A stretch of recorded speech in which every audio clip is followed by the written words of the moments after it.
pasta, né? Eu vou gerar o link de novo e mando para vocês. Não é isso, não é isso, não é isso. Aqui.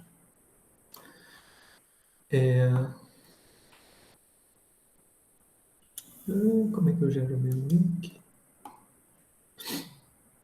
Na aula passada, vocês estavam conseguindo rodar no computador de vocês ou vocês estavam vendo só pela minha tela? Tava conseguindo rodar aqui.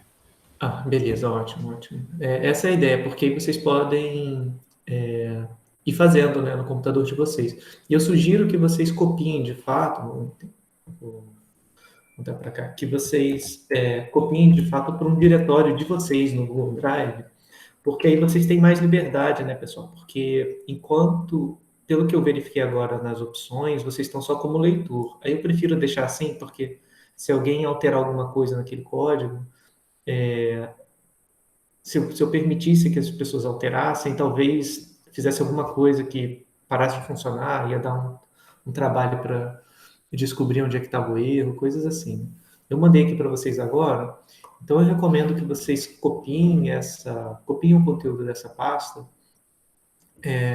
para o computador de vocês, para que vocês tenham mais liberdade para conseguir mexer, tá? E aí, se caso dê problema no de vocês sempre podem voltar para essa pasta que é a minha, né, que eu estou compartilhando com vocês, para ter o código original, tá?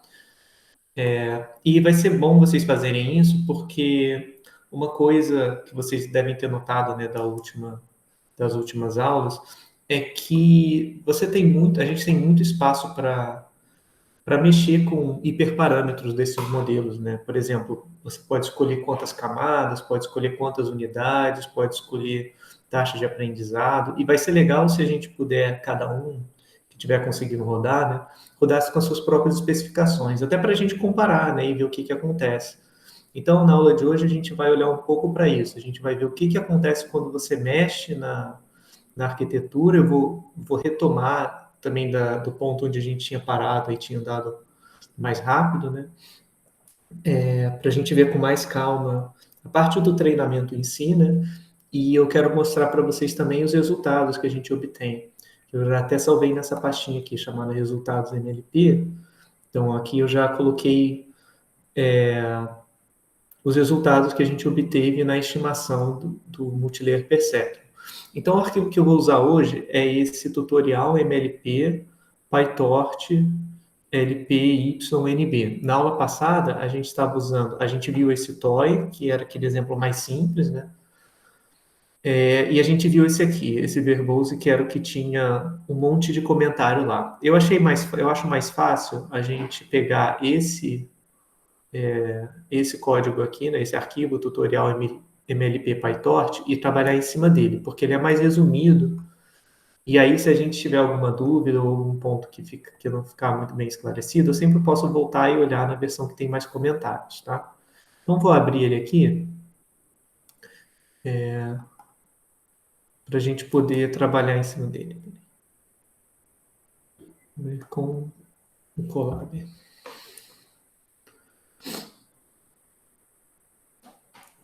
Se eu coloquei para gravar, se eu esqueci. Botei, compartilhei a tela, beleza. Bom, então... não, peraí, eu abri errado.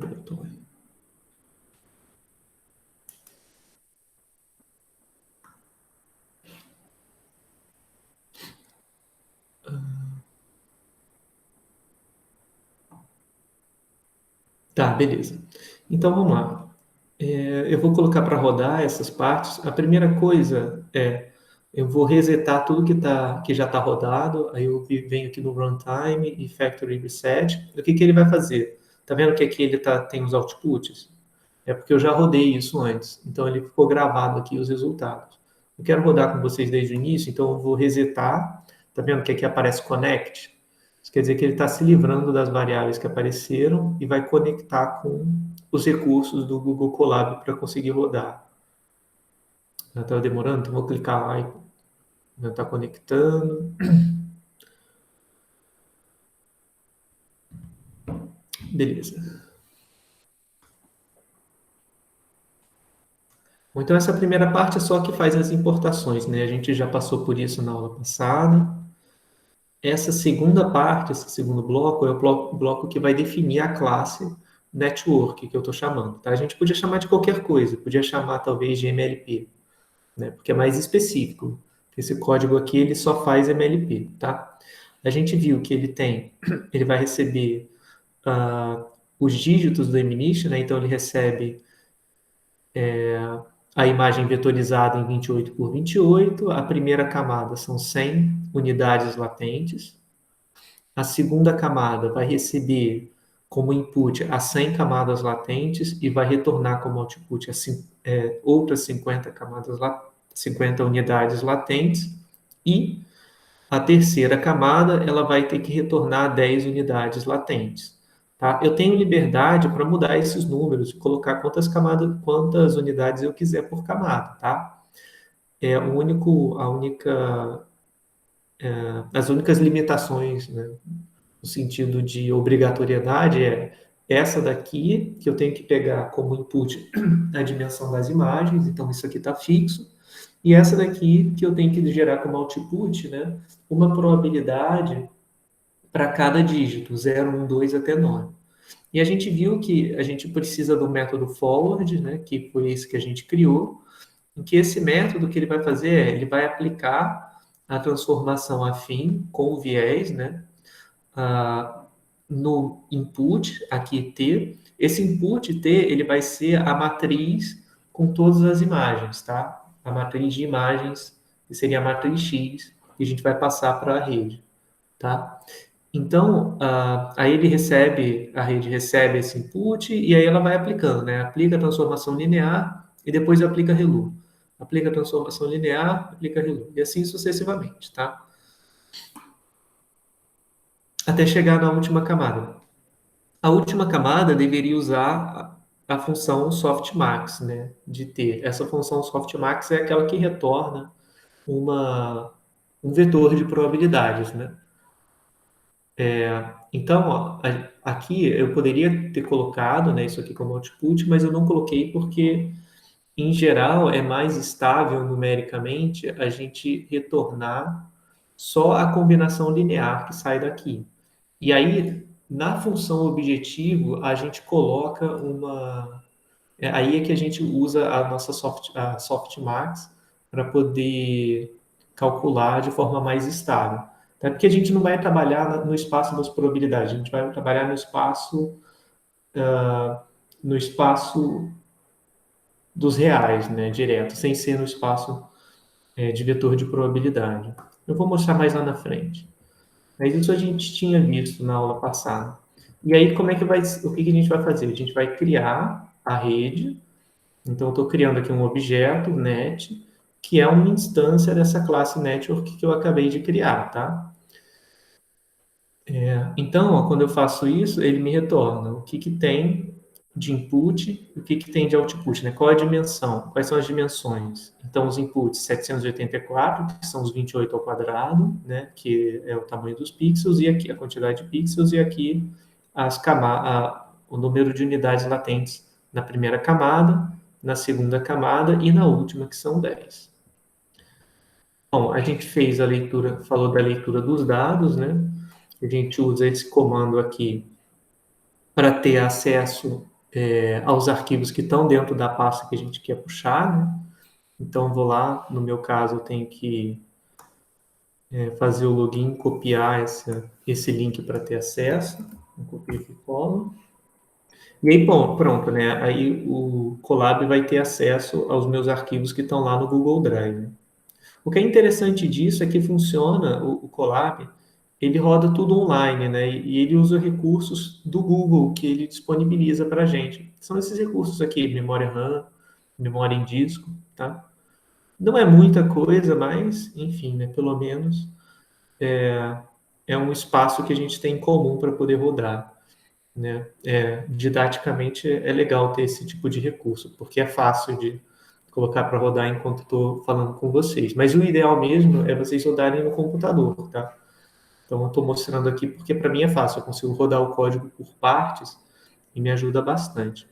Aqui, pessoal, eu fiz algumas alterações, tá? Eu tenho agora dois conjuntos de dados que eu vou usar, né? Eu quero usar o conjunto de treino e o conjunto de teste, tá? Então, o conjunto de treino é o que eu vou usar para fazer inferência, né? Então, esse conjunto de treino, ele tem os seus dígitos e tem os seus labels. E eu só vou usar para treinamento dados que estão no conjunto de treino. O conjunto de teste eu vou usar só para fazer previsão e só para ver se as minhas previsões estão acertando fora da amostra. Porque acertar a previsão dentro da amostra é relativamente fácil, porque você está vendo, né, na sua amostra de treino, você está vendo quem são os labels de cada imagem, né? O desafio é você prever para novas imagens, imagens totalmente diferentes das que você tinha usado durante o treinamento. É aí que você vai testar se o seu algoritmo de fato conseguiu aprender ou não, né? Então, beleza, pessoal. Aqui eu vou pro. Então, eu vou fazer essas duas coisas. Eu vou ler o treino e vou ler o teste. Bom, tem um detalhe, né?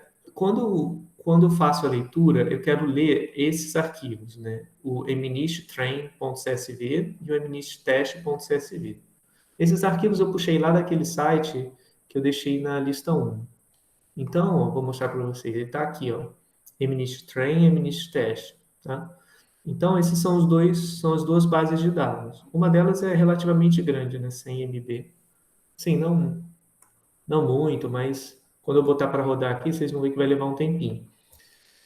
Um ponto a se notar é que, para eu fazer a leitura do jeito que eu estou fazendo, eu estou usando o NumPython, né? Eu estou usando a biblioteca NumPython. E quando eu uso esse comando, né, o gen from text from txt, é para ler arquivos em outras extensões que não são txt, por exemplo, CSV, tá? Quando eu faço isso, o que ele me dá é uma matriz, é um array do NumPy, né? Então, isso aqui não é um objeto do PyTorch, é um objeto do NumPy. A mesma coisa aqui embaixo, tá? Porque eu não sei uma função do PyTorch que faz a leitura direta, tá? Então, qual que é o caminho? Repara, né, que eu até coloquei como nome aqui o underline NumPy, para eu saber que esse objeto é do NumPy. Mas na hora de treinar, como eu estou rodando tudo no PyTorch, sempre tem aquele ponto, né? Eu vou precisar derivar, tudo que eu precisar passar a derivada, eu preciso fazer com funções do PyTorch. Se eu usar funções de outro pacote, ele não vai saber derivar. Então, agora ele terminou. Então, o que eu estou fazendo aqui embaixo é justamente isso. Eu estou pegando a matriz de treinamento, que é um objeto do NumPython, e eu estou transformando em um tensor, tá? Tensor é o objeto do PyTorch. Então, está escrito torch.tensor. Eu acho que eu nunca defini o que que é isso, essa palavra tensor, né? Tensor, ele é uma extensão de matriz, né? A matriz tem duas dimensões, linha, coluna, né? Um tensor, ele pode ter duas ou mais dimensões, ou até uma, né? Então, um tensor é uma extensão. Um vetor é algo unidimensional, a matriz é bidimensional, o tensor, ele é uma extensão. Então, se você tiver um tensor com três dimensões, você pode visualizar ele como se fosse um paralelepípedo, né? Em que você tem observações em três eixos, né? Você tem as matrizes, e aí cada fatia do seu paralelepípedo é uma matriz, né? Então, isso seria, por isso que tem esse nome tensor. Então, a gente pode colocar como tensor objetos de quaisquer dimensões que a gente quiser, tá? Professor, Bom, beleza. só Oi. uma pergunta sobre sintaxe. Uhum. Quando tá colocando tensor ali na declaração da matriz, você tá pegando 50 mil linhas e todas as colunas disponíveis, é isso? Isso, exato, exato. Tudo Ok, bem? obrigado. De nada. Eu fiz essa distinção por quê? Porque o conjunto original, ele tem dimensão, tá vendo? 6.000, não, 60.000 por 785. 785 porque é 784 mais um, né? Que é esse mais um é a coluna dos Y, que são os labels de cada imagem. Então, eu sei não só qual é o dígito, mas eu também sei qual na base de dados também tem informado qual é o dígito que a pessoa escreveu, tá? E na primeira dimensão aqui são 60 mil imagens. Esse conjunto, que originalmente eu estava chamando de conjunto de treino, eu quis dividir ele em duas partes. Quis dividir em um conjunto que é de treino, de fato, que eu vou usar para treinar o modelo, e eu quis dividir o finalzinho dele para validação. Tá? Essa validação é o quê? É um conjunto que eu não vou usar para treinar, né? Eu vou reservar um pedacinho do conjunto de treino para não alimentar no treinamento, mas para conseguir visualizar depois como que é a previsão nesse conjunto menor. Ele não é o conjunto de teste ainda, o conjunto de teste eu tenho ele aqui. Então, são 3 conjuntos, treino, validação e teste. A validação é onde eu vou comparar todos os modelos que eu vou rodar. Então, esse aqui eu só vou mostrar um modelo, mas se eu fizer alguma diferença do tipo, vou olhar qual é o tamanho do bet que me dá o melhor resultado. Quando eu for definir qual é o melhor resultado, eu vou olhar sempre para o conjunto de validação. Depois de escolher o melhor modelo nesse conjunto, baseado nas previsões, aí eu vou reportar a minha precisão final no conjunto de teste. Então, o conjunto de teste não é para ficar comparando modelos nele. Eu vou usar ele só para reportar o meu resultado final. Tá? A gente faz isso porque, enfim, isso acaba fazendo diferença quando você está procurando o estado da arte, né? Você é um pesquisador e está fazendo teste, e está reportando seus resultados. Você quer comparar com outros pesquisadores e ver qual que teve a melhor previsão fora da amostra, né? Se você ficar comparando, se você ficar escolhendo o modelo com base no conjunto de teste, às vezes você acaba especializando muito o modelo para prever naquele conjunto específico, né? E aí, quando você vai comparar com outra pessoa, o conjunto fica muito. O modelo que você escolheu, que é o melhor modelo, ele pode ter sido o melhor modelo por acaso, mas pode ter outros que sejam na sua coleção, né, que você pegou, que sejam tão bons quanto, e só deu azar de que naquele conjunto ele previu melhor. Então, quando você separa um conjunto de teste para não usar nem para definir qual o melhor modelo, você fica com uma coisa menos enviesada, né, ao seu conjunto de validação. É uma diferença um pouco sutil, mas que ela existe, tá? Tipicamente, a melhor prática é essa. Então, beleza, separei treino, validação e teste. Aí que printei as dimensões, né? Ó, no final, o meu conjunto de validação ele está com 10 mil objetos e tem 10 mil imagens, né? Cada uma com 784 dimensões mais os y. Tá? E o teste também, ó, o teste está aqui, teste data np shape é esse último aqui, tá? Bom, beleza. Então já fizemos isso. Agora que vem o loop de treinamento. Então, bom, vamos lá. Essa parte que eu acabei passando mega rápido na aula passada. Então, aqui, como é que a gente faz o treinamento? Primeiro, eu crio um objeto que é a rede neural em si. Vai ser uma instância da classe Network, igual eu tinha mostrado lá atrás. Aí eu criei umas funçõezinhas para auxiliar. A primeira delas é essa get accuracy. O que eu vou fazer eu vou comparar a previsão com os labels, tá? Como é que eu faço essa comparação? Esse objeto predis, ele é um objeto que tem linhas e colunas, tá? Em cada coluna, ele vai ter as probabilidades, né? Ou vai ser uma transformação crescente das probabilidades de cada dígito. Então, o que eu vou ter que fazer é o seguinte, ó.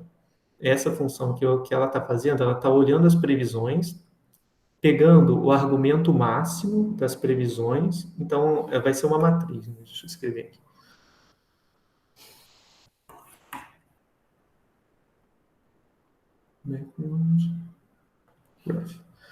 Então, o objeto que eu vou ter que passar, né, que é esse predis, ele é assim.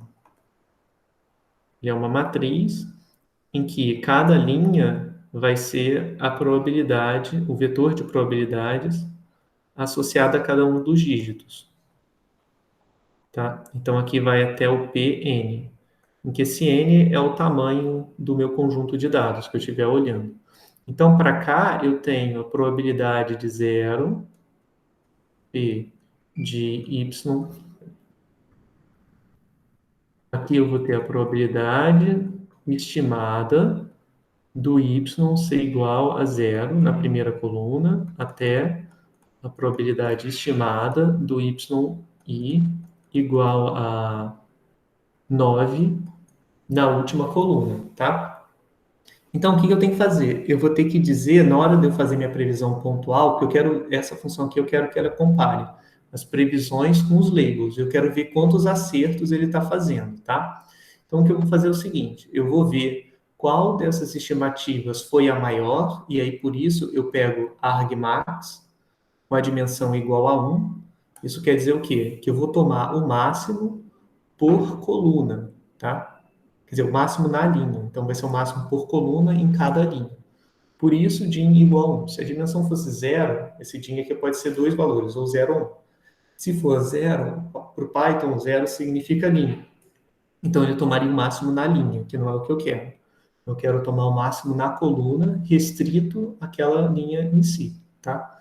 Então, aqui, o que vai sair dessa primeira parte é qual é o dígito mais provável para aquela linha, tá? Então, aí esse ponto EQ é um outro método do PyTorch, é uma outra forma de fazer, mas eu poderia usar igual a igual também, tá? Que é mais comum no Python. Eu estou perguntando para quais previsões eu tenho igualdade com os labels, né? Os labels são os valores reais observados, né? São valores de y observados para cada imagem. Então, o que essa parte está fazendo é, ela está colocando, está comparando, né, para cada linha, qual é a probabilidade estimada, tá? Então, aqui eu vou ter uma probabilidade estimada para o primeiro, uma probabilidade estimada para o segundo. Não, peraí, uma probabilidade estimada não, na verdade é um Y chapéu 1, um Y chapéu 2 e assim sucessivamente. Então, a partir daqui, eu estimo os meus labels, tá? E aí o que eu vou fazer é comparar com os labels reais observados, tá? Até yn. Então, eu quero comparar. Será que é igual? Então, é isso que essa função está fazendo, tá? Quando eu tiro a média, porque o que é isso aqui? Quando eu faço tudo isso, aqui ele vai perguntar, entrada a entrada, né? É igual a previsão com o label real? Então, isso aqui vai ser um monte de true ou false. Quando eu boto ponto float, eu convirto isso para número. Então, os trues passam a ser 1 e os false passam a ser 0. Quando eu fizer a média, eu vou estar contando a proporção de acertos, tá? Enfim, é uma linha só, mas tem muita coisa acontecendo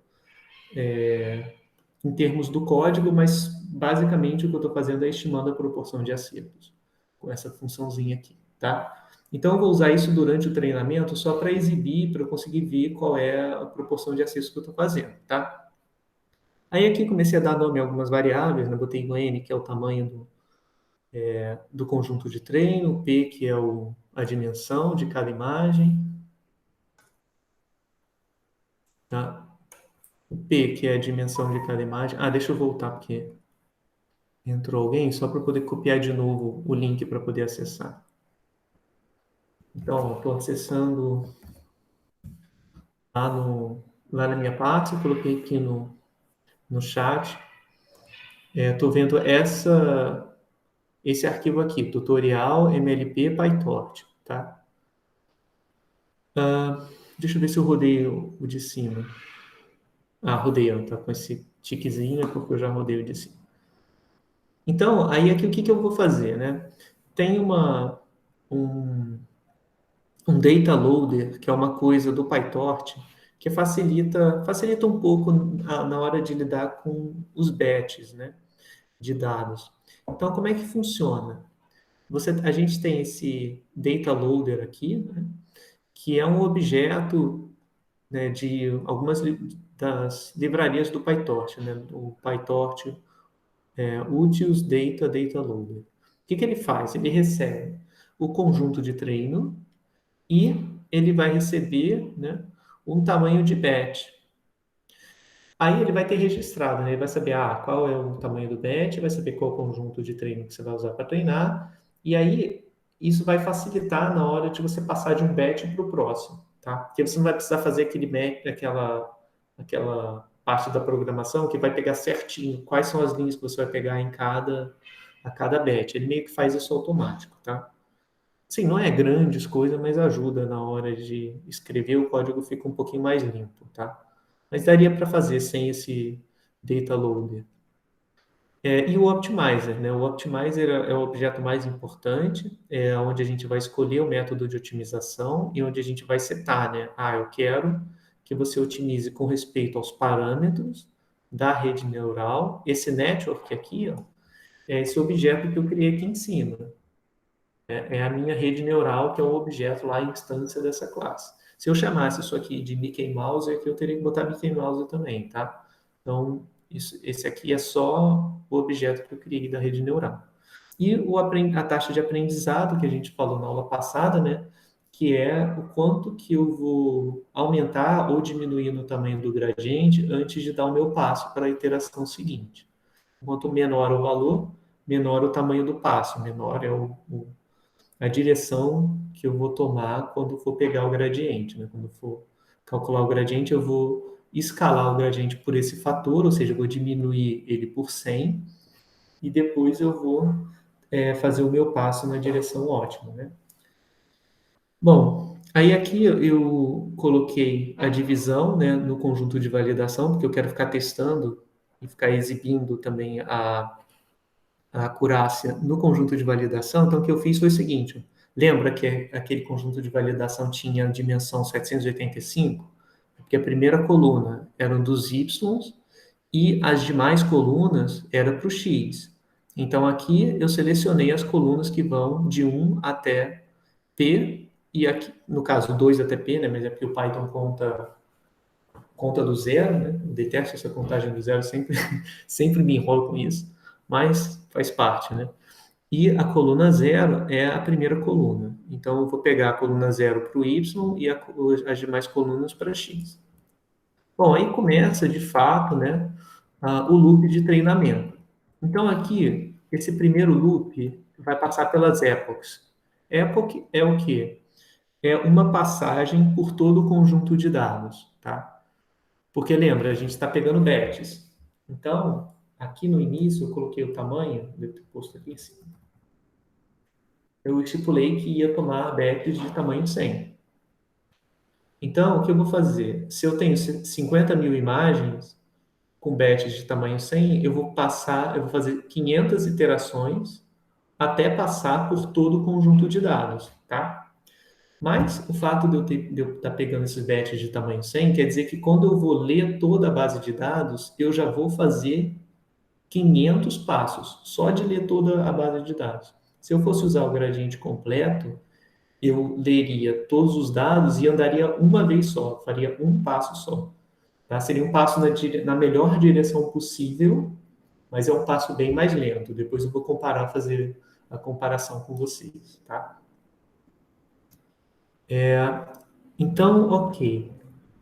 Aqui eu vou variar minhas epochs. Então, eu tenho aqui um n epochs, quer dizer, quantas vezes eu vou passar por todo o conjunto de dados. Eu estou falando 50 vezes. E aí, dentro de cada epoch, o que eu vou fazer? Eu começo zerando a função de perda e zerando a acurácia para que ele recalcule isso a cada vez que ele chegar numa epoch nova. Tá? Então, ele vai ficar sempre recalculando as precisões. E aí eu vou fazer, aí é que entra o data loader, né? Lembra, esse data loader que eu criei aqui? Isso aqui é um objeto esquisito do Python, tá? E o que esse objeto esquisito faz? Para que ele serve? Ele serve para eu poder escrever essa linha daqui, ó. Para cada batch de dados no meu train loader, eu vou fazer o seguinte, né? Então, quando eu boto for data batch in train loader, o que ele vai fazer é ele vai selecionar um batch, né? Selecionar uma parte do conjunto de dados para calcular os gradientes em cima daquela parte, tá? Então, o que ele vai fazer ele vai criar esse data batch, né? Foi o que veio daqui, dentro do train loader. Então, quando eu faço isso, ele já calcula, né? Ele já vai saber que ele já vai fazer a primeira fatia, que vai do zero até o 499, que os meus bets são de tamanho 500, ou não, tamanho 100. Então, ele vai do 0 ao 99. Então, tudo isso aqui, né, essa parte do data loader, foi para ele mesmo selecionar. Vou pegar os primeiros 99. Então, esse é o primeiro data batch. Vai do 0 até o 99 nas linhas. E aí, só o que eu preciso selecionar são as colunas, né? Tanto é, pessoal, que aqui, ó, eu não precisei dizer para ele, o primeiro batch vai do 0 até o 99, tá? Ele já sabe porque eu passei esse argumento aqui, o tamanho do batch, e passei o conjunto de treino. Então, o próprio Python, ele já vai fazer essa correspondência aí para a gente, tá? De selecionar os batches bonitinhos na ordem. Bom, então beleza. Só o que eu preciso fazer é a separação. Tem que separar em x as covariáveis e em y a variável resposta, que são os labels das imagens, tá? Então, beleza. Aí eu vou fazer o seguinte agora. Aí eu tenho que fazer minha previsão para o y e a gente viu que é simples de fazer a previsão uma vez que a gente criou a nossa rede, né?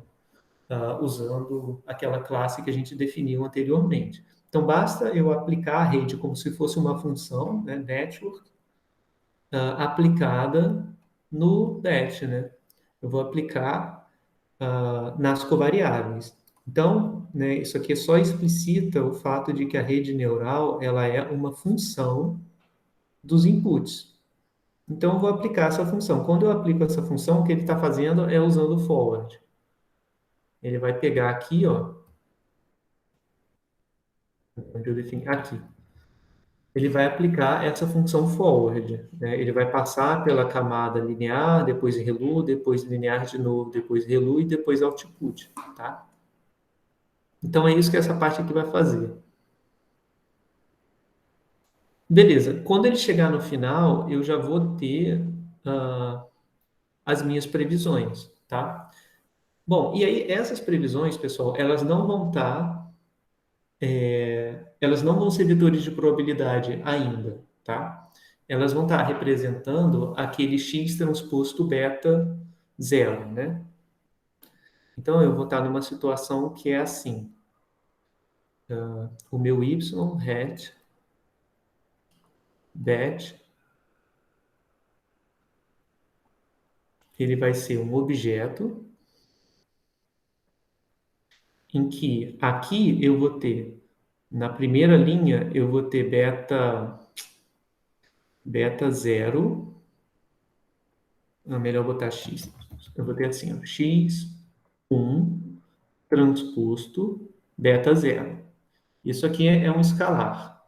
Na segunda linha, eu vou ter x1 transposto beta 1, onde beta 1 é um vetor, x1 é outro vetor, tá? O vetor x1 tem dimensão 50. Não, desculpa, daqui não é x1,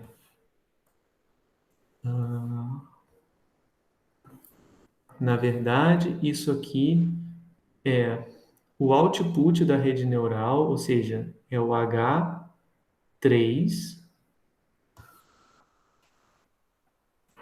1. Esse 1 porque foi o que eu recebi, foi o que eu recebi da imagem 1. Então, aqui é H3, 1, de beta 1, e aqui, sucessivamente, eu vou ter H3, né? H3 porque o meu output é da terceira camada. Então, aqui eu tenho meu input, tá? Tem todas as conexões aqui, todas as conexões aqui. Então, primeira camada, segunda camada, aí aqui eu teria a minha terceira camada, que é aquela camada que tem os 10. Sendo estimados? Oi? Perdão. Mas esses betas não estão sendo estimados? Eles não teriam que ter chapéu ou alguma coisa assim para indicar? Ou... Ah, sim, esses betas, eles são os parâmetros, né? Então, na verdade, o beta vai ser o W, e lá no final vai ter um viés também. Então, vai ser W e B. Eu posso botar chapéu, porque eu estou aprendendo eles em função dos x's, né? Tudo bem? Ok, perfeito, obrigado. De nada. Então, aqui vai ter 10, né? Porque são... Não, 0 até 9, porque são 10 classes. beta chapéu. Tá? 3. E aqui na de baixo seria o H3, 2, porque eu estou aplicando ao segundo dígito, né, da minha base de dados, e assim sucessivamente. Aqui H3, 2, aqui não é 2, transposto beta chapéu, 9.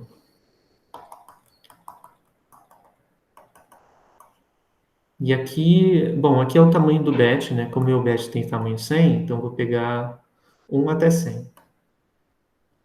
Beta 0 transposto, H100 transposto beta 1. E aqui H3 100 transposto beta 9. Então era isso que eu estava falando, né, pessoal? Que esses vetores, agora esse y hat batch, ele tem essa cara. Então, esses valores que estão aqui não são probabilidades, né? Todos eles vivem na reta. Como é que eu transformo eles em probabilidade? Eu tenho que aplicar o sigmoide, né? Não o sigmoide, eu tenho que aplicar a função que chama softmax, né? E aquela função softmax aplicada a um vetor, ele vai jogar os vetores para os positivos e normalizar, tá? Então, era isso que aquela softmax estava fazendo. Softmax funciona assim, softmax de x, onde x é um vetor, vai ser igual ao quê? Vai ser o x1, faço vamos botar assim.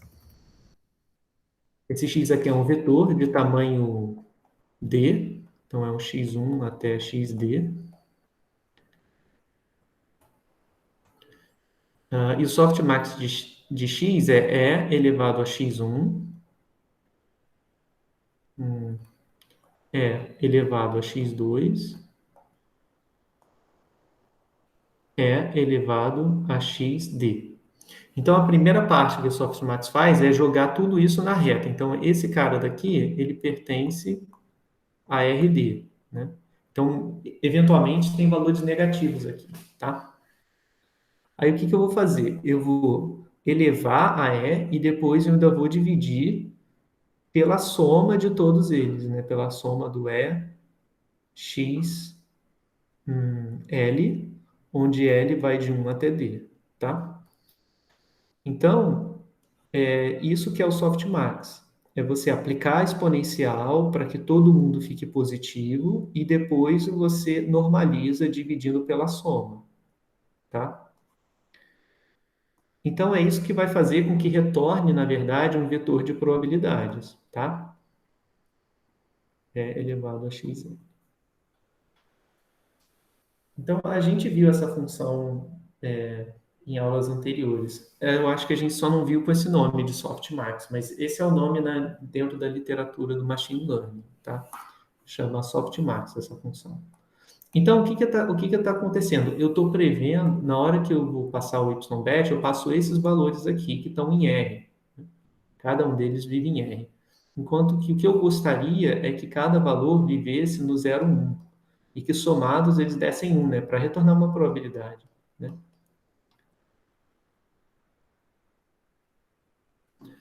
Então, é isso que o softmax faz. É aquela camada que a gente decidiu não aplicar, era esse finalzinho aqui, tá? Bom, aí por que a gente não aplicou? Porque é numericamente mais estável a gente trabalhar com a função cross entropy, né? Entropia cruzada. A entropia cruzada é uma forma de você escrever de você fazer a mesma coisa, né? De você otimizar usando essa função aqui, softmax, né? O que ela vai fazer? É a entropia cruzada entre y hat batch, que é essa parte, e o y real, né? Então, esse y batch aqui é o que veio dos dados, né? Ou seja, é o label real, né? Observado. E aqui no início eu vou comparar ele com o y estimado, que é o y hat. Né? Então, isso que vai ser a minha perda. Deixa eu colocar para vocês a expressão. Né? Cross.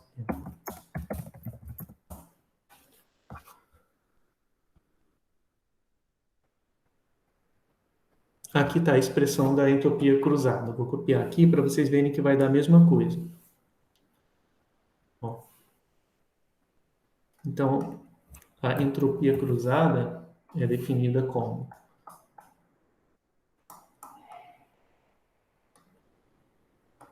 menos o somatório de px log qx, né? Aonde aqui o x pertence ao conjunto, ao suporte, né, dessas distribuições. Então, o P aqui é uma densidade ou uma PMF e o Q também é uma densidade ou PMF. Como eu estou somando aqui, eu estou com uma PMF, na verdade, né, que é uma variável discreta. Então, aqui o x pertence a um conjunto discreto. Então, o que eu estou fazendo? Né? Esse P é uma PMF e esse Q é outra PMF. Né? No nosso caso, quem seriam esses caras?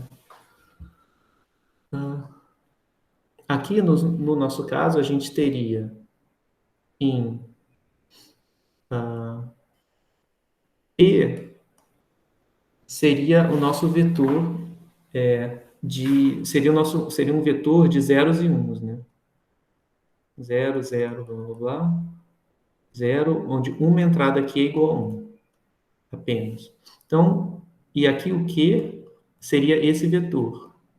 Então, o Q é esse vetor aqui de dados, né?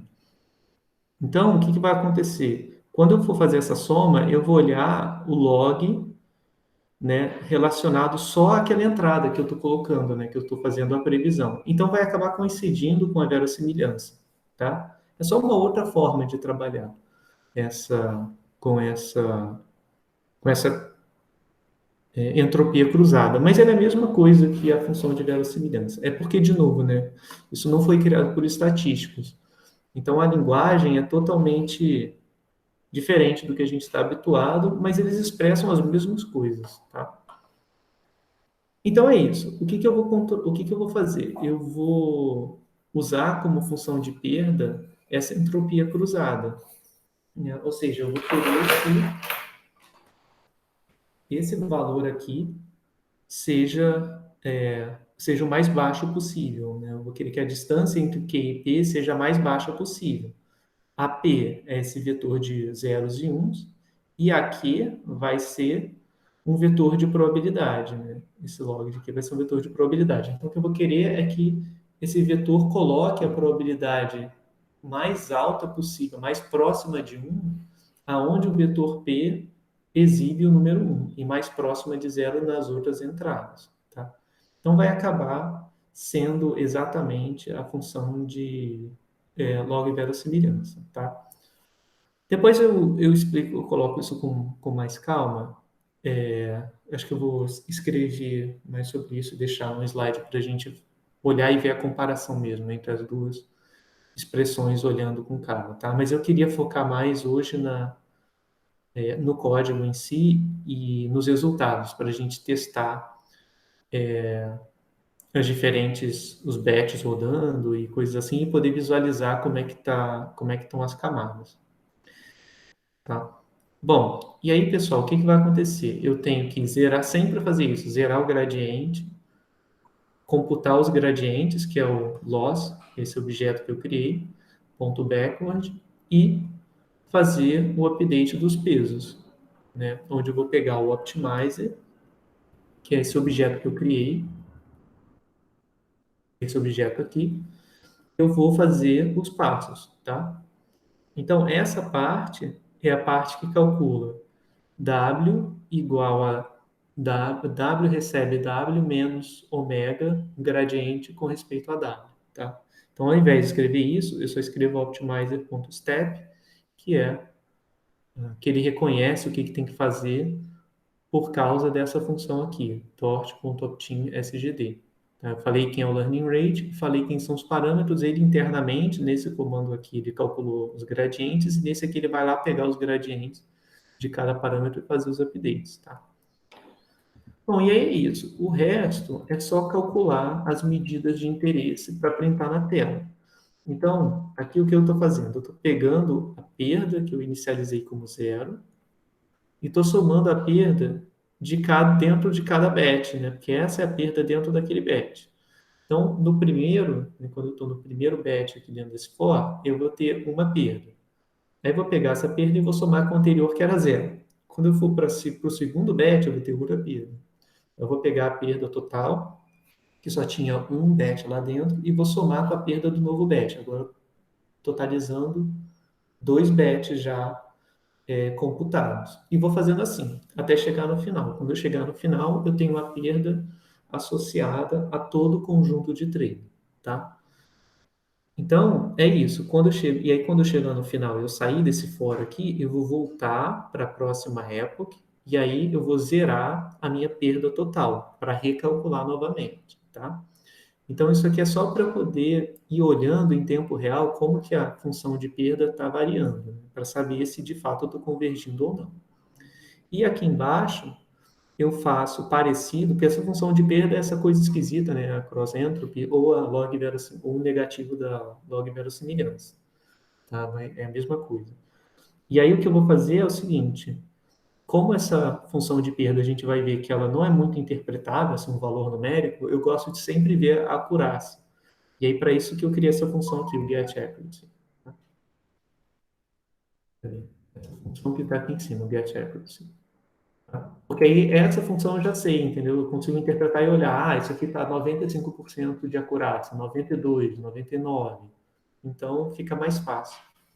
E aqui eu coloquei algo que é um pouquinho diferente, que é o seguinte: eu vou printar a cada 5 iterações, né? A cada 5 epochs, desculpa, eu vou printar o resultado, printar o resultado da acurácia no conjunto de treino, da acurácia do conjunto de validação e da função de perda, né? Para poder visualizar como está sendo o aprendizado. E quando eu terminar de fato, quando eu sair do loop de for, aí eu vou fazer a previsão no conjunto de teste, tá? Para ver o que vai acontecer. Então, ó, repara, o que eu vou fazer vai ser simplesmente pegar a rede que já vai estar treinada, né? Os pesos dela já vão estar atualizados, e eu vou aplicar essa rede no conjunto de teste e ter a minha acurácia. Isso aqui foi o que eu já tinha rodado, né? Vou só apagar para poder rodar de novo. Então vamos ver como é que ele vai rodar. Tá vendo? Ó? Nas primeiras cinco epochs, né, logo no início, ele já tinha 35% de acurácia no conjunto de treino. Agora está em 68, 71, tá? E aí ele vai melhorando. É o que eu estava falando da função de perda, era isso, tá vendo? Esses valores, para mim, não dizem muita coisa, eu só quero ver se eles estão decrescendo, porque é isso está indicando que o negativo da log verossimilhança está decrescendo, ou seja, a log verossimilhança está aumentando, que é isso que eu quero, mas eu não consigo interpretar esses números, né? O que é mais fácil de interpretar é a acurácia no treino e a acurácia na validação, tá? Outra coisa, nota que para quase todas as iterações, ou a tendência é de que a acurácia na validação seja pelo menos ligeiramente menor do que a acurácia no conjunto de treino, tá? Às vezes isso não vai acontecer, mas tipicamente, por que a gente espera isso? Porque no conjunto de treino, o computador sabe qual é o label que está sendo usado. Aqui ele já terminou. Então ele sabe qual é o label de cada imagem. Então ele vai tender, o modelo tem uma capacidade maior de acertar. No conjunto de validação, são imagens totalmente novas. Se tiver uma imagem, e eventualmente vai ter, que é bem diferente de todas as imagens que foram usadas no treino, o computador, a rede neural, ela não vai ter tanta certeza, não vai saber muito bem qual é o valor que corresponde àquele número. Então, aí o conjunto de validação tende a ter uma acurácia menor, tá?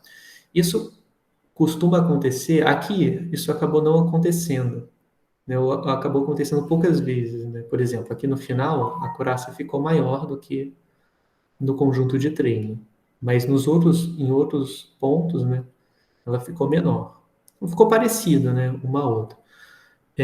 Provavelmente porque eu não rodei o bastante. Se eu rodasse mais iterações, o modelo ia apresentar uma acurácia de treino maior do que a de validação. Isso quer dizer que tem um potencial ainda para continuar treinando e aumentando essa acurácia aqui, tá? Que ela está bem baixa, na verdade, para MNIST. A gente consegue facilmente uma acurácia acima de, sei lá, 90, 95% só usando MLP.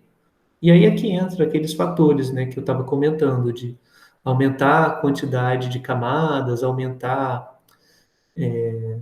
o tamanho do batch e tudo isso, né?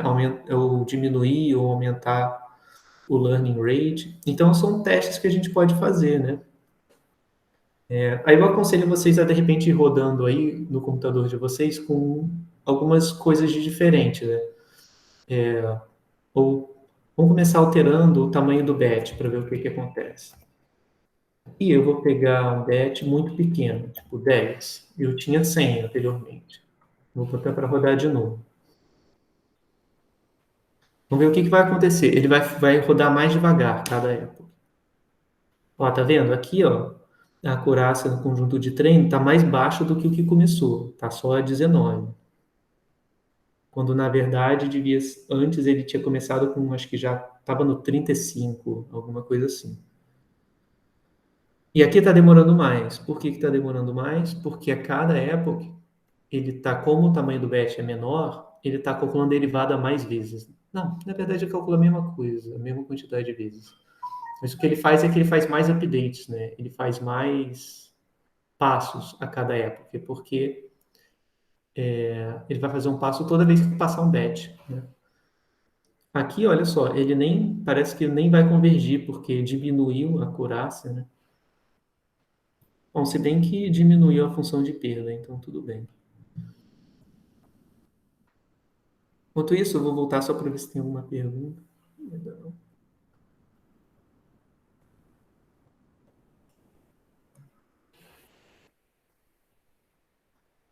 Tá vendo? Ele ficou travado aqui, porque o tamanho do batch está pequeno demais.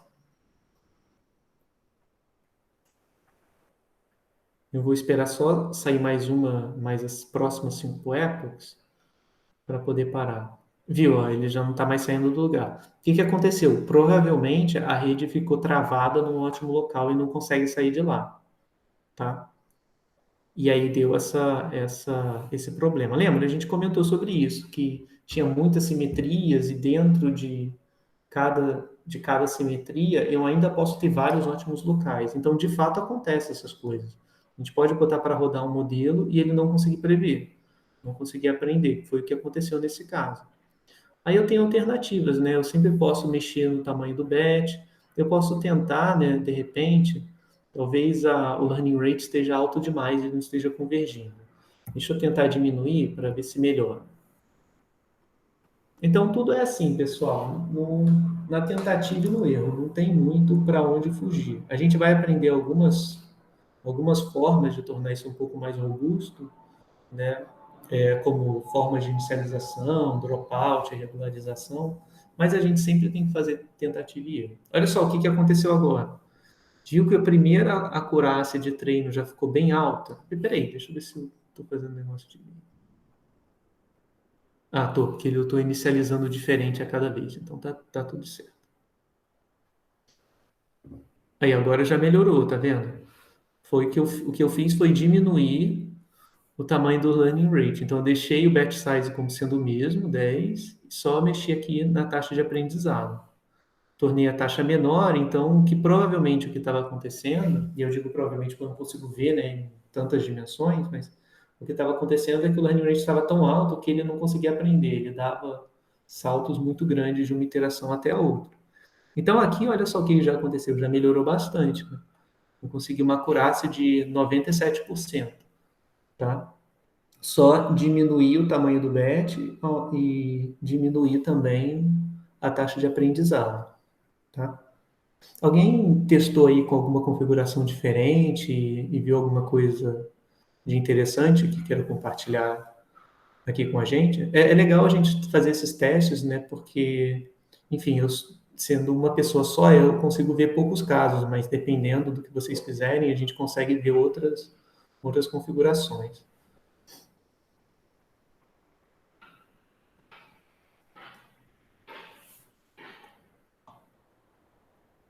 Eu testei nas mesmas que você, professor. Naquela Ah, primeira, assim, do jeito que tava, o meu já uhum, tinha dado convergido bem rápido, assim.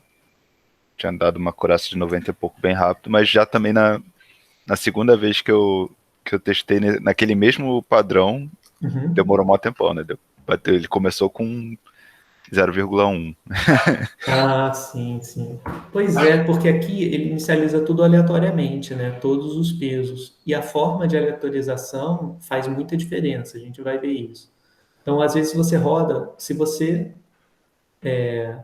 às vezes você pode rodar com a mesma configuração, a mesma forma de inicializar e ter resultados bem diferentes. Só porque, dependendo de onde você inicializa, às vezes você fica travado num ponto de máximo, num ponto de ótimo local, ou às vezes a superfície é diferente, então você, dependendo do ponto inicial, então, assim, é um problema super não trivial, né? E é interessante que a gente faça essas comparações para a gente ver na prática, né? Porque assim, no livro é muito bonito e funciona muito bem, mas a gente não sabe o que que acontece por trás, né? Lá por trás o que aconteceu foi algo assim, a pessoa teve que ficar testando até achar uma configuração que ele rodou legal, né? Mas beleza, valeu aí por compartilhar. Alguém tentou alguma configuração diferente, pessoal, dessa que eu fiz aqui? Eu botei o batch para 10 e o learning rate eu diminui bastante. Eu fui para 0,0001. E aqui, olha, aqui começou a acontecer o que eu estava falando, né? Que a validação ficou menor do que o teste, né? Do que no conjunto de teste, de forma consistente. Então, ó, a cada linha que eu olho, a validação está menor. O que que isso indica? Isso indica que o modelo ele tem uma capacidade preditiva maior no conjunto de treino do que no de validação, que é o que eu espero que aconteça. Se essa diferença estiver muito acentuada, isso já começa a indicar uma coisa chamada overfitting, que é o quê? O seu modelo, ele, quanto maior a diferença entre treino e validação em termos de acurácia, potencialmente maior é o overfitting, né? Porque os seus dados estão fazendo super bem no modelo de treino e no de validação não tanto assim. Então ele está aprendendo, né? Uma região muito um ajuste que é muito melhor no treino do que na validação, né? Ou seja, existe espaço para melhorar na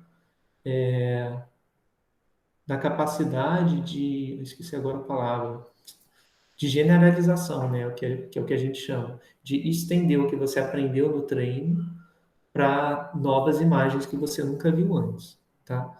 Então aqui, olha, tem esse indicativo, a precisão no conjunto de validação tá 96,8% e no de treino tá 99,81%. Então estou performando bem melhor no treino do que no conjunto de validação, tá?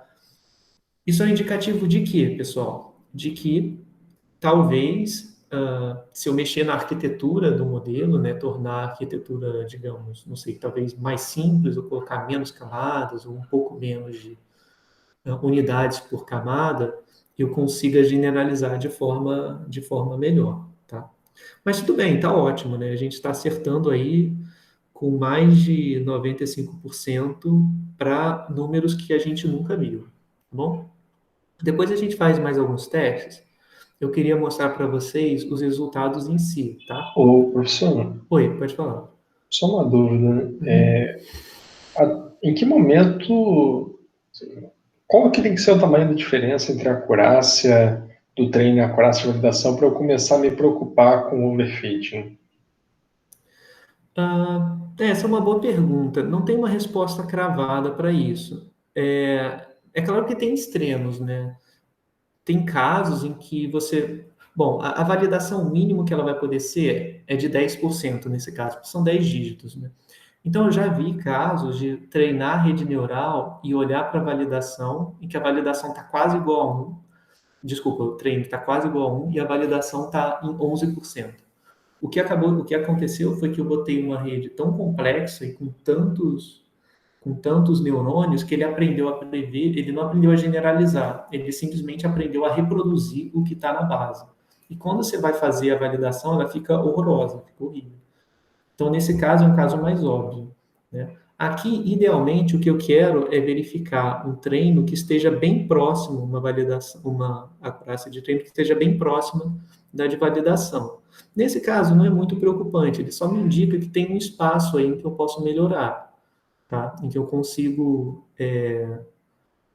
de repente, usar redes convolucionais, né, que é um caso mais simplificado de MLP, e a gente vai ver mais adiante no curso. Tipicamente, ele dá diferenças menores entre treino e validação. Dropout. Dropout também é uma técnica que reduz essa diferença, né? Mas ele reduz a diferença aumentando a acurácia, tá? Porque é isso que importa. Não adianta nada você diminuir a diferença e deixar no treino 90% e a validação 90% também. Que aí o que importa é a acurácia na validação sempre, né? Então, assim, não tem um número cravado, né? Mas o que acontece é que, potencialmente, quanto maior essa diferença, né, maior é o potencial para buscar modelos novos, com regularização, com simplificações, que vai retornar um espaço maior para aprender a generalizar na hora de olhar a acurácia de validação. Mas não tem uma resposta cravada, né? Cada caso é um caso. Tudo Entendi. bem? Ok. Professor, Oi. seria válido aplicar aí validação cruzada ou não? Claro. Sim. Seria computacionalmente ruim? Não dá para fazer. Demoraria mais, né? Porque o que acontece na validação cruzada? Isso aqui que eu fiz com vocês é um passo, você pode ver como um passo da validação cruzada. Por quê? Eu dividi o conjunto que tinha 60 mil, peguei as primeiras 50 mil para treino e as últimas 10 mil para validação. Beleza, gravei essa informação, posso salvar, que é o que a gente vai fazer na próxima parte, né, agora, que é salvar os pesos e tudo mais. Terminei. Aí eu posso fazer na próxima, né? Posso começar a fazer a validação cruzada, que é, eu vou pegar agora as primeiras 40 mil, aí as próximas 10 mil eu vou deixar como validação e as últimas 10 mil também como treino. E rodo de novo. Então, podia fazer. Seria 5 vezes, né? 6 vezes mais custoso de fazer. Mas qual é a vantagem? Tem duas vantagens, basicamente. A primeira delas, o meu resultado não vai ficar tão dependente do conjunto de treino, não, desculpa, da validação que eu peguei, porque eu vou ter 6 validações diferentes, né? Então, eu não vou estar tão viciado a olhar para uma validação só, eu vou olhar para 6 diferentes. E, além disso, eu fico com 6 modelos, tá? Isso é uma vantagem. Por quê? Porque eu posso fazer, na hora de prever, eu posso fazer o que a gente chama de ensemble, que é combinar os 6 modelos na hora de prever. Então, o que eu faço? Eu vou ter 6 redes neurais. Quando eu receber uma nova imagem, o que eu posso fazer? Eu posso passar pela primeira rede neural, ela vai me dar uma previsão. Eu guardo essa previsão. Em termos probabilísticos mesmo, né? Qual a probabilidade de ser igual a 0? Qual a probabilidade de ser igual a 1? De ser igual a 9, tá? Guardo isso e vejo isso para cada modelo que eu treinei, para cada um dos 6. Na hora de reportar o melhor resultado, o que eu vou fazer? Eu vou fazer uma forma simples, né? É somar as probabilidades de previsão para cada modelo, né? Como aqui a validação é alta, a maioria dos modelos vai acertar, né? E uma minoria dos modelos vai errar a previsão. Na hora de combinar tudo isso, a esmagadora maioria das vezes o modelo vai acertar. Então, essa técnica de ensemble, ela é muito poderosa e ela vem como um produto natural de você fazer a validação cruzada. Então, é uma ótima ideia fazer validação cruzada. A única desvantagem é que vai levar um pouco mais de tempo, mas tipicamente vale a pena para aumentar a sua precisão. Tudo bem? Entendi. Valeu, professor. De nada. Mais alguma dúvida, pessoal?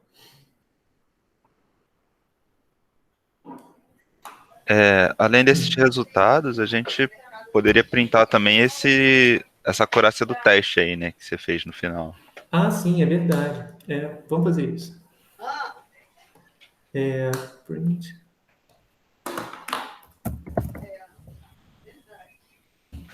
Eu tinha esquecido de colocar isso, mas bem lembrado. Eu calculei, né? Então vamos ver. Test accuracy.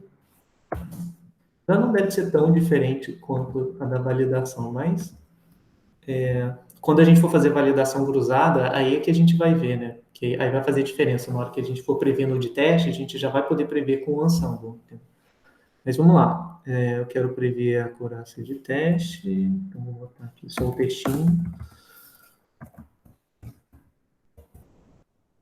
Eu estou fazendo em um novo bloco aqui, tá, pessoal? Porque se eu fizer nesse bloco e mandar rodar de novo, ele vai rodar o bloco inteiro e vai fazer outro treinamento, mas eu não quero isso. Eu não quero fazer ele treinar de novo essa parte. Eu acho que deve ser isso. Se eu não coloquei nada errado. Aí, tá vendo? 96,59. Deu bem parecido, né? 96,8, 96,59%. Tá? Mas, beleza, bem lembrado, bem lembrado. De olhar essa acurácia no conjunto de teste. Tá? Alguém, só de curiosidade, alguém conseguiu uma previsão, uma acurácia maior do que essa aqui? É bem possível, tá? Não é nada de outro mundo, não. É realmente tentativa e erro. com dash e learning rate. Não deu mais de 96, não. Mais de 97, né? Mas dá. Provavelmente se eu pegasse isso aqui e continuasse treinando mais um pouquinho, ele fosse até aumentando um pouco mais essa acurácia daqui. Mas tá bom por agora. Bom, pessoal, e aí o finalzinho do código é a parte onde eu vou salvar os resultados, né? Porque não adianta muito eu deixar isso aqui no computador e, enfim, como é que eu uso essa rede depois, né? Então, o que eu vou querer fazer é salvar os resultados. Vamos fazer o seguinte. Primeira coisa, né? Eu tenho que definir aonde eu quero salvar os meus resultados. Então, eu coloquei assim, eu botei o caminho no diretório de output, essa pasta aqui que se chama resultados MLP, e ela está aqui dentro. É aqui que eu quero colocar meus resultados. Esses resultados aqui são coisas que eu fiz ontem, tá? Tá vendo? 4 de agosto. Fui eu que botei para rodar isso aí ontem. Então, eu vou apagar para colocar os dados atualizados, né? Que são esses aqui que a gente fez. Aí eu vou fazer o seguinte, ó, o comando é esse aqui, é np, que é do NumPy, save txt. Nota que, como esse comando é do NumPy, eu preciso passar um objeto que é do NumPy também. E todos os meus objetos aqui são do PyTorch. Aí o que eu vou ter que fazer é alocar os meus tensores, tudo para NumPy. E para realocar, a gente faz o seguinte, a gente usa primeiro o comando detect, que ele tira, você pode pensar como se ele tirasse do tensor de dentro do PyTorch, né? E esse ponto NumPy transforma em um objeto do NumPy. E esse save txt transforma isso num arquivo txt. Isso só vai funcionar para objetos de dimensão até 2, tá? Se tiver mais de 2 dimensões, esse comando não funciona. Então você tem que salvar como um NumPy Array, e depois, se você quiser ler em outra plataforma, você vai precisar converter de NumPy Array para, sei lá, para Array, se você estiver lendo no Python, no R, ou coisas mais, ou Cubo, se você estiver lendo no C++, enfim, vai depender de qual a linguagem você vai estar usando para fazer os outputs, tá? Então, o que eu vou fazer? Aqui eu estou salvando cada coisa, né? As minhas previsões no conjunto de validação, chamei YHAT-valid, as previsões no conjunto de teste, que é o YHAT-test, tá?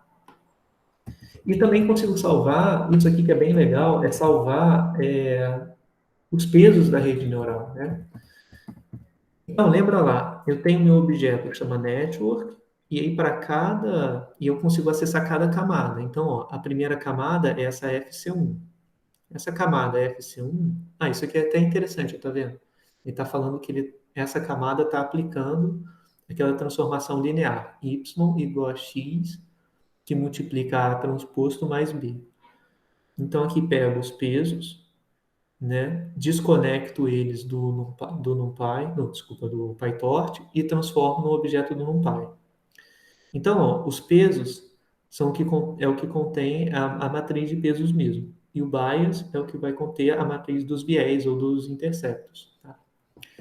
Então é isso, ó, eu estou salvando viés e pesos da camada 1, viés e pesos da camada 2 e viés e pesos da camada output, tá? Que são as minhas 3 camadas da rede de segurança.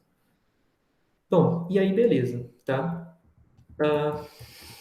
Eu também posso salvar a rede neural como um todo, tá?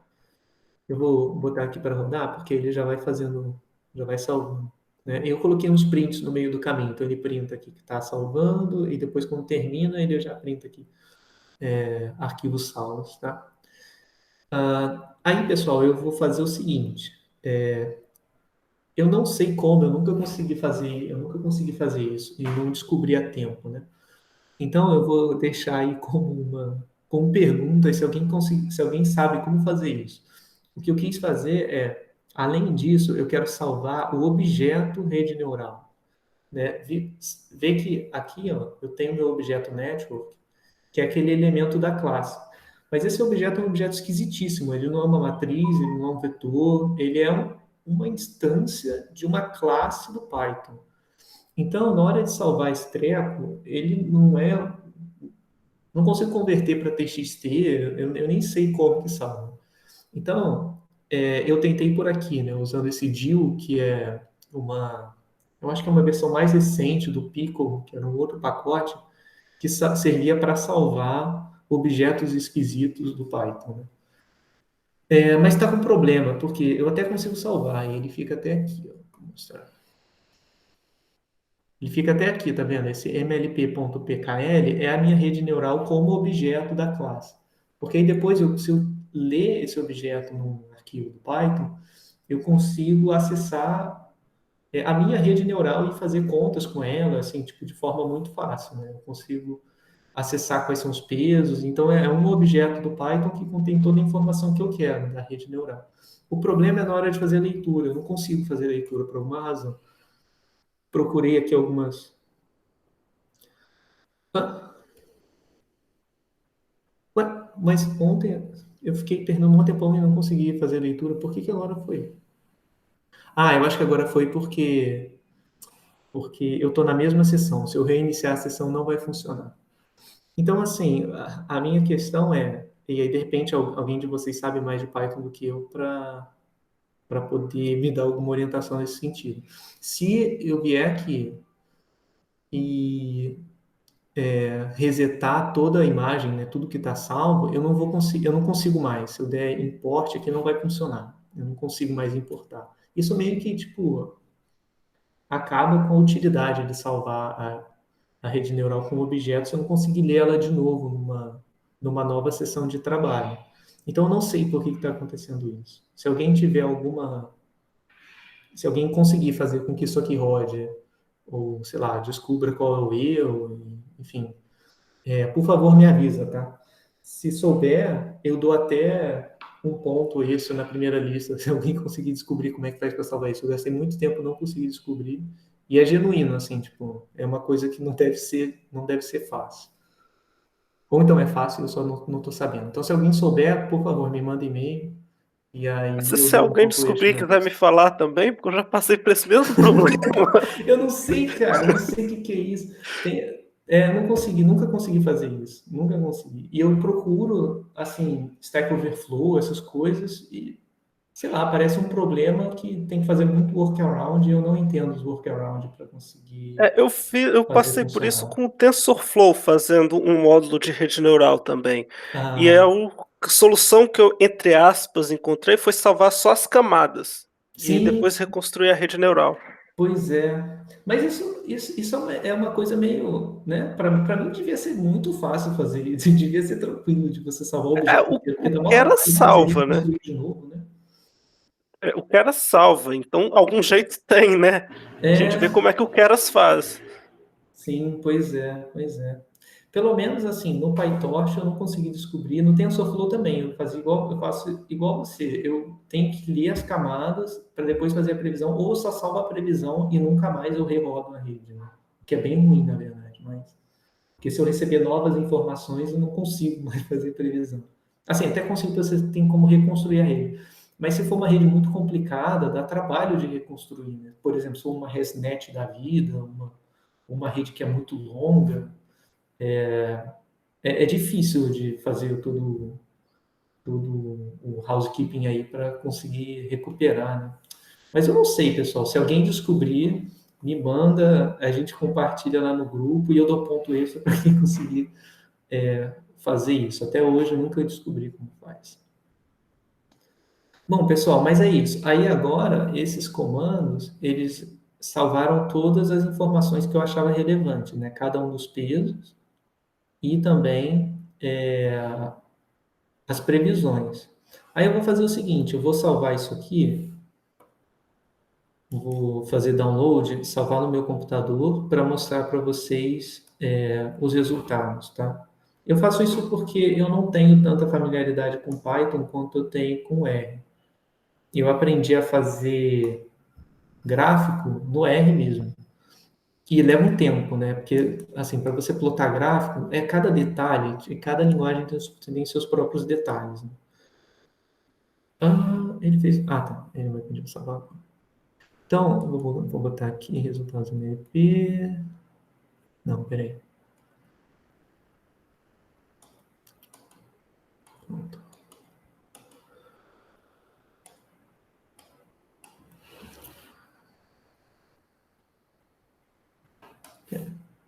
Aí o que eu estava falando era o seguinte: a forma com que eu faço, e aí cada um faz, né, do jeito que achar mais conveniente.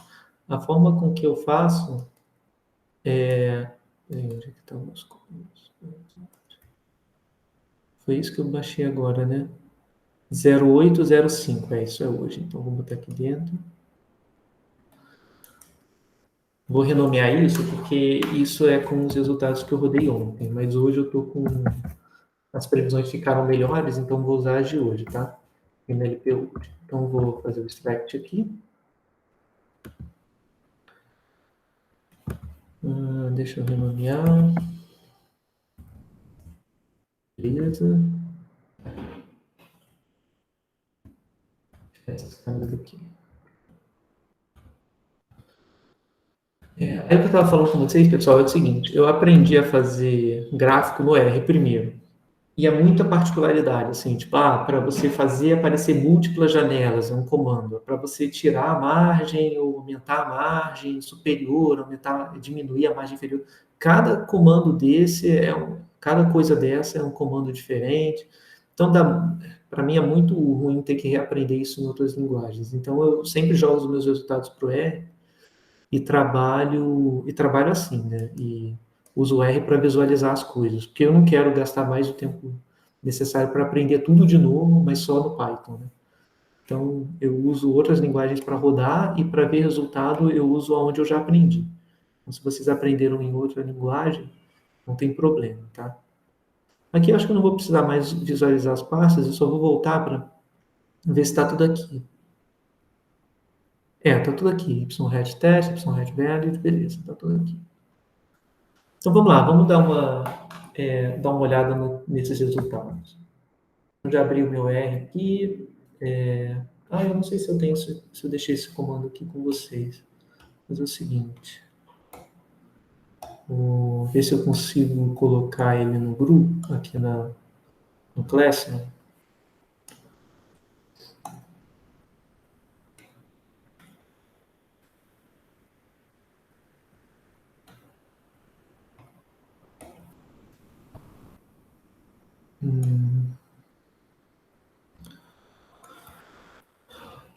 Eu vou deixar assim, tá, pessoal, com esse mesmo nome. Depois eu altero para ficar mais claro a que ele se refere. Mas está aqui, está dentro de códigos R, MNIST, PyTorch. Aí vocês podem rodar no computador de vocês também, tá?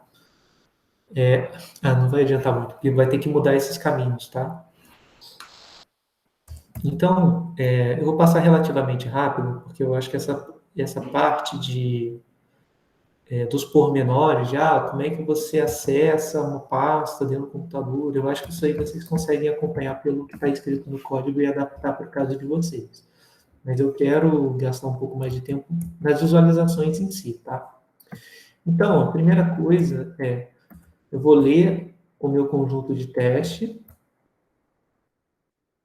e vou ler meus resultados. Então, agora eu vou trocar o diretório para passar para a pasta onde estão os resultados, tá vendo? Eu estou dentro da parte que só tem os resultados do que eu rodei e vou ler cada camada, né? Cada parâmetro que está definido nas camadas. Então, na primeira camada, IW1 e IB1, o R tem essa chatice de quando você lê uma tabela, ele salva como data frame. Aí tem que fazer conversão para matriz, porque se você for fazer coisas do tipo multiplicar matriz ou, sei lá, trabalhar com conta, o data frame, que é a matriz cheia de frufrus, né, do R, ela não faz conta, é horrível. Então, eu sempre transformo para matriz. Então, beleza. Ó. Salvei, fiz a leitura do teste, né, dos dados, né, de teste e fiz a leitura dos pesos. Agora eu vou olhar para as previsões, tá?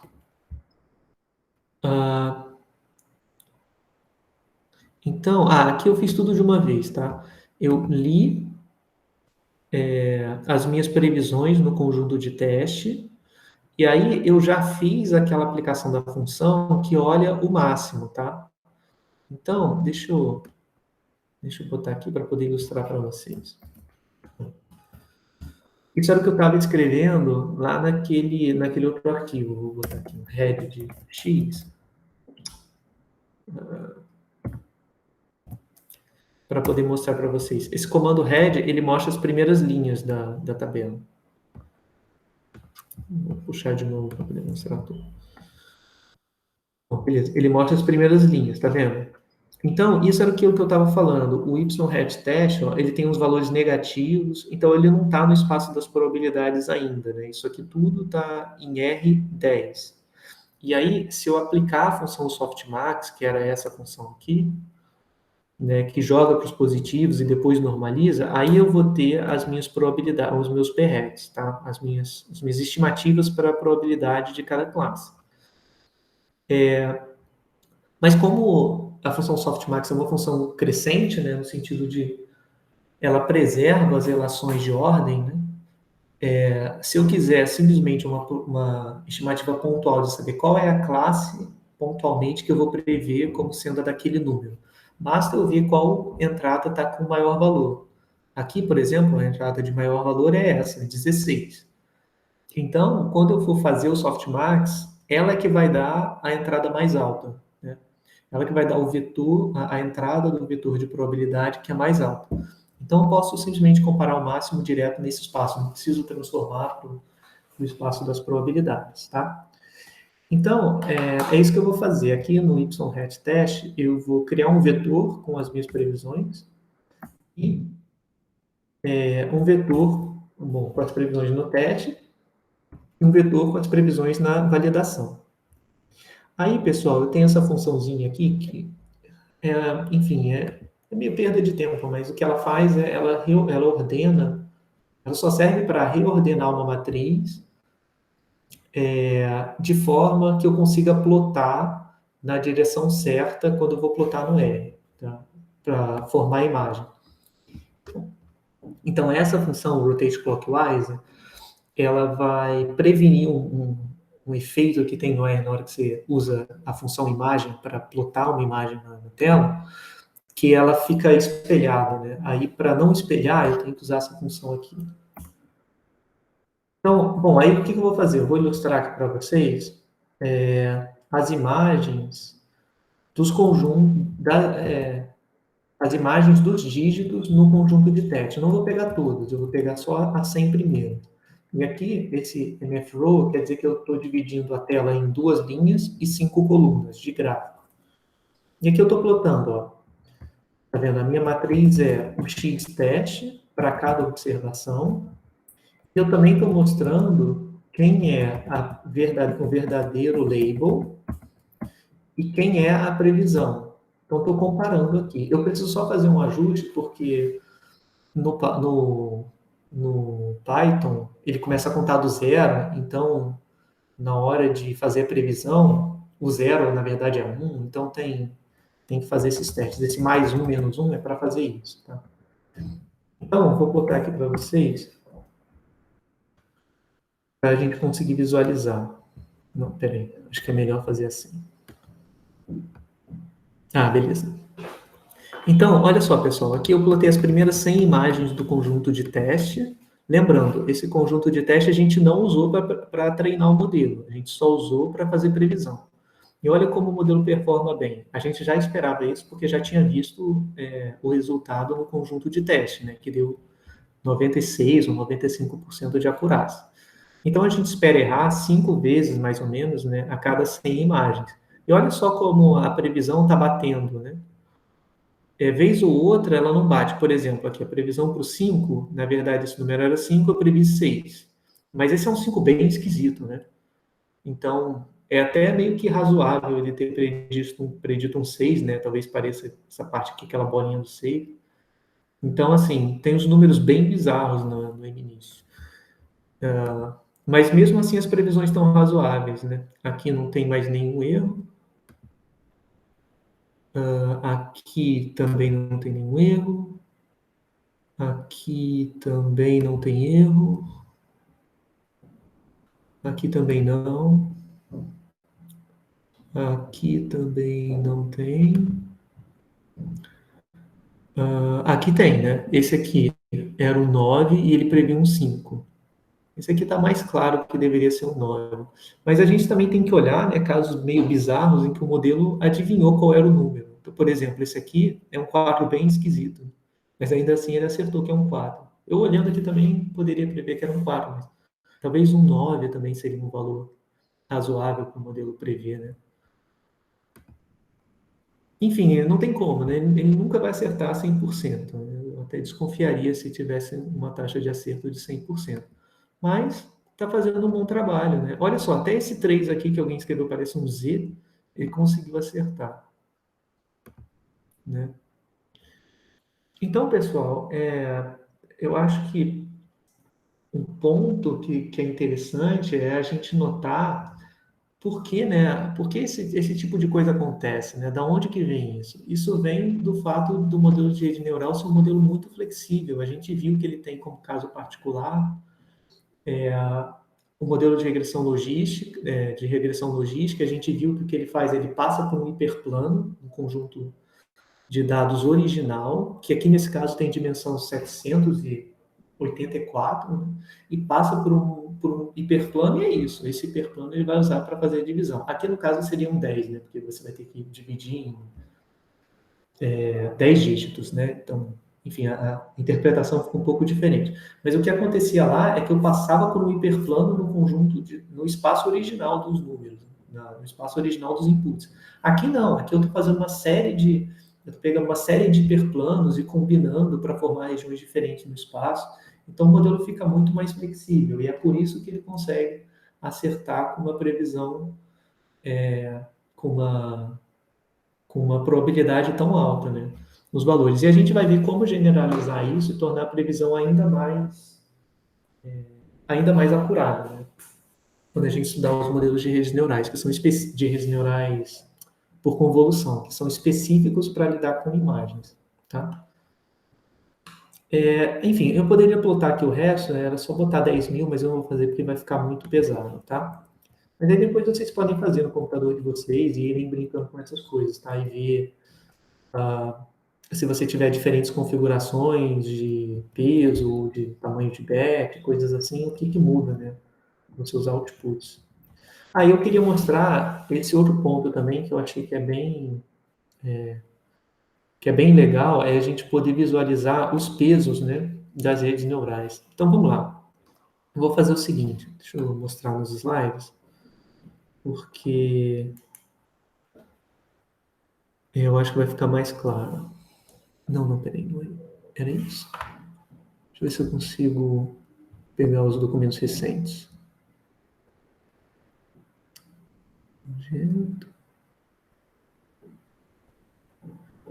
Eu acho que esse aqui é o mais recente. Isso. Aí eu queria mostrar para vocês o seguinte, pessoal. Nessa ilustração que eu vou mostrar, eu peguei cada unidade na primeira camada. Então, associado a esse carinha aqui, eu tenho esses pesos, certo? Que formam W1. E aqui eu tenho até o viés, tá? Mas o meu ponto é o seguinte, essa camada, esse neurônio em especial, ele está usando uma aresta para cada pixel, né? Isso aqui na imagem é um pixel diferente. Então, se eu olhar para os Ws e reorganizar os Ws na mesma ordem dos pixels, eu consigo formar uma imagem com os pesos da rede neural, tá? E como essa imagem, o que eu estou fazendo, eu não sei se está claro isso, mas acho que eu nunca mencionei isso com vocês, mas o que eu faço é um produto interno, né, que está rolando aqui por trás, né, nessa primeira parte do neurônio, é um produto interno dos pesos com os inputs, certo? E o produto interno lá da álgebra linear, ele é feito para retornar o maior valor quando coincide, né? Quando você tem o vetor, os dois vetores do produto interno, fixados os módulos, né, deles, fixados os tamanhos, né, os vetores vão dar o maior produto interno se eles coincidirem. Então, se a gente pensar em termos da imagem, né, em termos dos dois vetores que a gente tem aqui, a gente tem um vetor imagem e um vetor de pesos. Então, esse vetor de peso, o que ele está fazendo? Quando sobrepõe ele com a imagem, ele está olhando para trechos da imagem e identificando padrões, né? Então, acho que isso fica mais claro quando eu olho para quem são os Ws e reorganizo eles da mesma forma com que as imagens estão organizadas. Então, aqui eu vou fazer o seguinte, eu vou plotar os Ws, né, da primeira camada, ou seja, os W1, para todas as minhas 100 unidades, né, para todos os meus 100 neurônios. Isso aí é feito... Bom, esse 100 é porque a minha primeira camada tem 100 neurônios, tá? Então, eu vou conseguir plotar tudo aqui. Vamos fazer isso e vamos dar uma olhada em como estão os filtros dessa rede.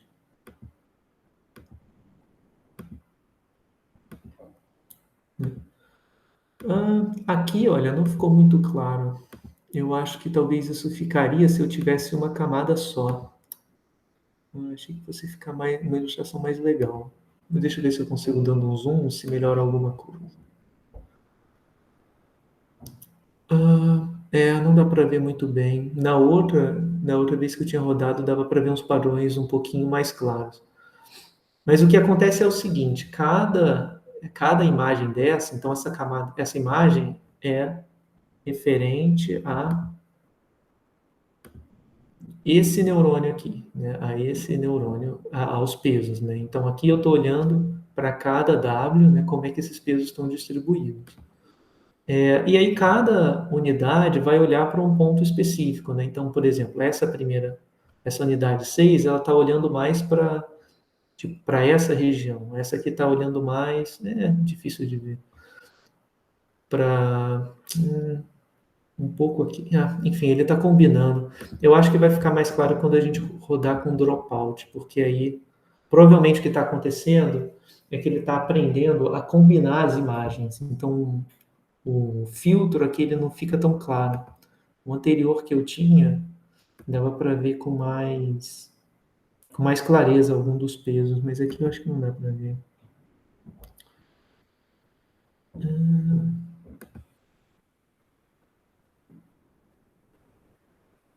Está nos 40 e pouco, né? Também não dá para ver muito. É porque ele pega cada ponto... por exemplo, aqui ele pega um pouquinho essa região e ele vai combinando, mas aqui não ficou tão claro.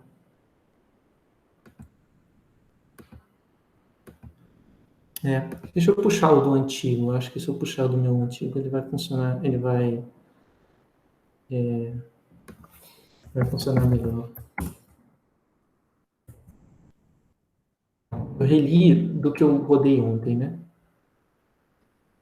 Então vamos lá. Essas imagens. Sim. Pronto, era isso que eu queria mostrar. No que eu tinha rodado ontem, eu tinha uma previsão pior, tá? Então, assim, ele foi meio que se distanciando um pouco dessa ideia. Mas o que eu queria mostrar era isso. Às vezes, eu tenho alguns neurônios que estão mais associados a uns formatos específicos, né? Por exemplo, aqui, ele vai estar olhando mais para essa região. essa camada.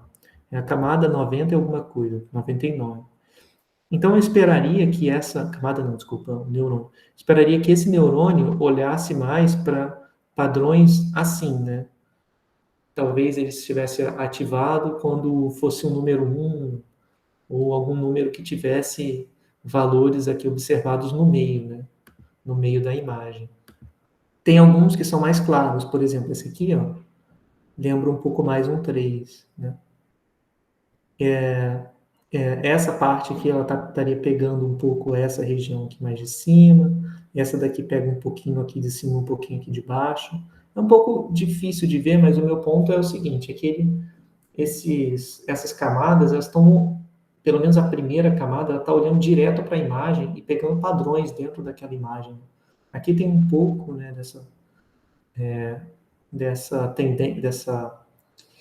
desse traçado aqui de baixo. Enfim, cada unidade tem o seu próprio padrão. Essa aqui, né, por exemplo, está bem delimitada, né?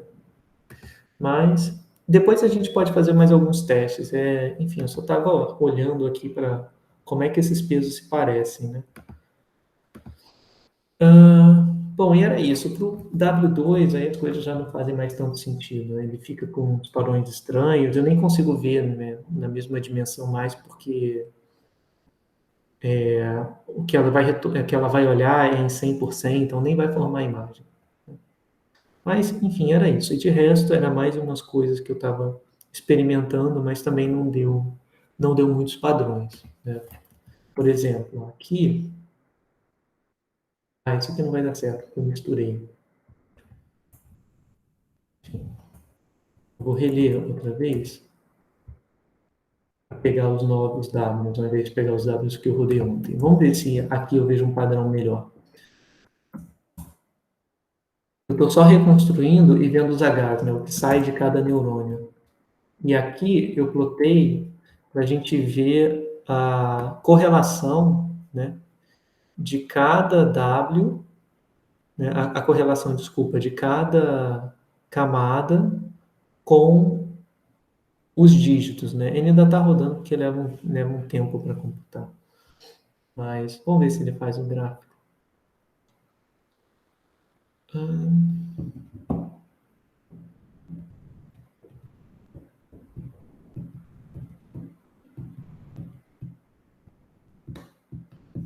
Nossa, que estranho.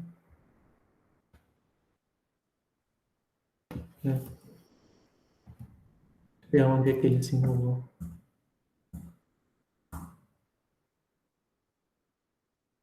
É isso aqui. Estranho. Ele está calculando as correlações. O que eu estou fazendo é calculando a correlação de cada H, ou seja, de cada neurônio, com o output, né? Então, vou ver qual que está correlacionado com o output 0, né? Com os números zeros. Quais estão correlacionados com os números 1. Mas é estranho, por alguma razão ele não está fazendo. Ele ontem estava. E eu ia plotar aqui, tá vendo? Então, ele faz, mas ele faz muito devagar. Ele só fez algumas. Era só para eu poder ver quais são as camadas que são mais correlacionadas. Mas tudo bem. De repente, depois, quando eu tiver o gráfico, eu mando para vocês e comento na aula que vem, tá? Bom, pessoal, mas era isso que eu queria mostrar para vocês hoje. E aí, nas próximas aulas, a gente comenta um pouco mais sobre a parte dos hiperparâmetros, o que a gente pode fazer com respeito ao BET, como é que funcionam outras formas de gradiente que não sejam estocásticos, tá? Bom, pessoal, então era isso. Alguma dúvida? Deixa eu voltar aqui para ver se alguém escreveu alguma coisa. Não. Então, depois vocês podem pegar esses mesmos códigos que eu mostrei, são todos lá na pasta. Oi. Eu tenho uma dúvida. O senhor vai disponibilizar os códigos do R para a gente? Sim. Eu estou colocando eles aqui, ó, materiais das aulas. Aí dentro de códigos do R, lá no Classroom. Então, esse que eu botei hoje é esse _PyTorch, tá? Ok, perfeito. Beleza? Aí vocês podem usar esses códigos para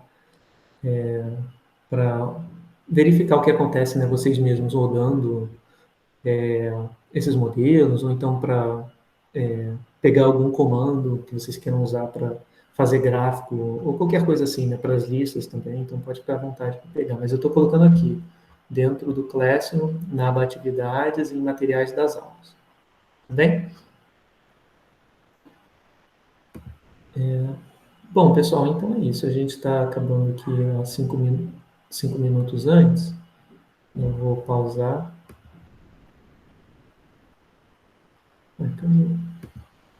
Foi.